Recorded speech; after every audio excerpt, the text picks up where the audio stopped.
Selamat datang kembali di channel Metamorfosa. Tempat kita belajar bersama seputar kerajaan sorga dan kebenarannya dalam kehidupan sehari-hari. Sebelum kita lanjut, silahkan teman-teman like, subscribe dan bagikan agar semakin banyak orang yang gemar belajar.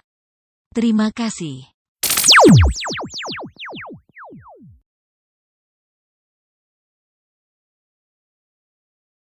Siapakah sesungguhnya Yesus Kristus, dan mengapa para pemimpin agama Yahudi, yang seharusnya telah mengetahui kebenaran, justru yang mendesak sedemikian rupa agar Yesus disalibkan?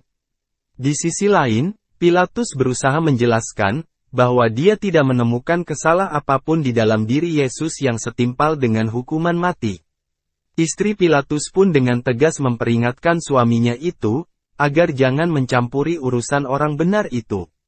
Karena malam sebelumnya, Tuhan mendatangi dia dalam mimpi. Sampai dia susah tidur. Ini adalah fakta kontroversial yang terjadi seputar tragedi penyaliban Yesus Kristus. Untuk menjawab misteri ini, kita harus kembali ke gambar besar rencana dan tujuan Tuhan atas bumi dan sejarah manusia, sejak semula. Manusia dirancang Tuhan untuk menjadi perwakilannya di bumi untuk mengusahakan agar bumi menjadi perluasan wilayah kerajaannya. Di mana kebenaran yang berisi budaya, hukum dan gaya hidup kerajaan sorga, disebarluaskan, diberlakukan dan ditegakkan di bumi. Untuk tujuan inilah, Tuhan menjadikan manusia segambar dan serupa dengan Tuhan sendiri. Dan, demikianlah kebenarannya, manusia yang adalah gambar dan rupanya itu ditempatkan di Taman Eden, dengan memberi satu syarat dan ketentuan, yaitu mereka tidak boleh memakan buah pohon pengetahuan yang baik dan yang jahat. Sebab pada hari manusia itu memakannya, Tuhan berkata bahwa mereka pasti mati. Kenyataannya, manusia itu sengaja melanggar perintah tersebut. Dan namun faktanya, Tuhan tidak membunuh manusia itu. Di sisi lain iblis menagih keseriusan Tuhan atas ucapannya sendiri. Dia harus membunuh manusia itu karena terbukti melanggar perintahnya.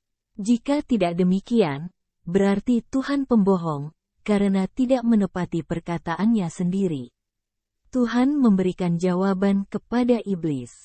Tuhan menjanjikan bahwa kelak keturunan perempuanlah yang akan meremukkan kepala iblis yang diwakili oleh ular tua, dan ular meremukkan tumit keturunan perempuan itu. Ini terdapat di Kejadian pasal 3 ayat 15. Setelah genap waktunya, Tuhan menggenapi janjinya, Yesus Kristuslah keturunan perempuan itu. Yesus Kristus lahir dari perawan Maria. Yesus Kristus lahir bukan dari hasil pembuahan sel sperma Yusuf dan sel telur Maria.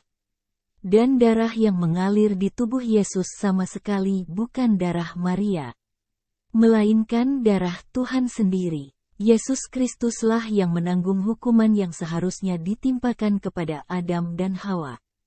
Maka kematian Yesus Kristus adalah untuk menggenapi janjinya sendiri.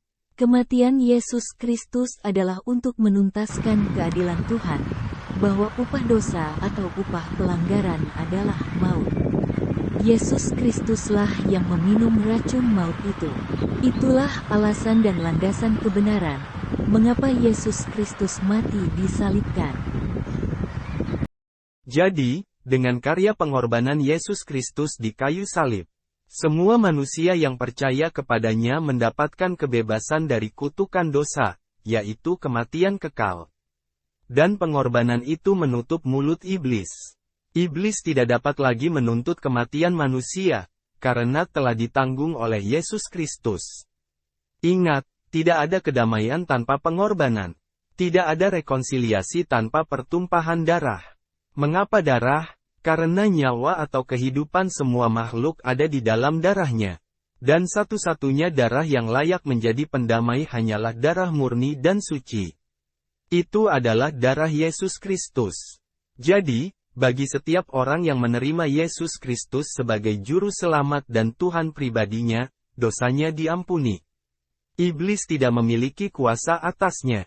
Mereka diterima kembali menjadi anak-anak Tuhan, anak-anak kerajaan, yang akan menegakkan kembali kerajaan dan kebenaran Tuhan di bumi, seperti tujuan semula. Oleh karena itu, satu-satunya musuh anak kerajaan adalah kebodohan, bukan iblis. Karena iblis dikalahkan di kayu salib. Hosea 4 ayat 6, Yahweh Elohim berkata, umatku binasa karena tidak mengenal Elohim dan dengan sengaja menolak untuk mengenalnya. Dalam bahasa sederhana, Yahweh Elohim berkata, umatku binasa karena kebodohan. Bukan karena setan. Jadi, mari kita teliti dengan serius rencana dan tujuan Tuhan untuk bumi ini dan untuk hidup kita. Mari perlakukan Tuhan bukan sebagai pemimpin agama, dan Alkitab bukan sebagai buku agama.